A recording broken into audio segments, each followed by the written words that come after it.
করে পুজো পেয়ে থাকি, তাহলে আমরা তিন এক একে তিন ব্রহ্মা বিষ্ণু শিব এই মূর্তি ধারণ করে মর্তধামে পুজো পেতে পারি। এমন একটা জায়গা, ভালো কোনো একটা স্থান যদি আমার জানা থাকে বা একটু ভেবে দেখো, তখন আরও একটু চিন্তা ভাবনা করে দেখে কি ওই নবীপুর দীননাথ নাম করে খাঁটি ব্রাহ্মণ আছে, তার দ্বারা হলেই হতে পারে।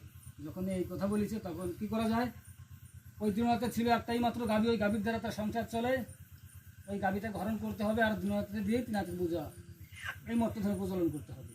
যখন এই কথা বলেছে, আমার দীননাথ আনাদিন যেমন তার গাভীটাকে মাঠের মাঝে গোসল দিয়ে রেখে আসে, আজকেও ঠিক তেমনিভাবে তার গাভীটাকে মাঠের মাঝে গোসল দিয়ে রেখে এসে বাড়ি চলে এসে দুপুর গড়ায় যায়, এমনি সময় যায় দিকে একটু গাভীর কাছে যায়, আর একটি যাই মাঠের ভিতরে উপস্থিত হয়ে দেখে তার গাভী সে জায়গার নাই।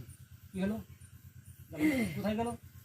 এখন যার গাভী হারায় যায় সে এত আর তার মন তো স্থির থাকতে পারে না, সে এদিক ওদিক ছোটাছুটির পরে গাভীর আর সন্ধান হচ্ছে না।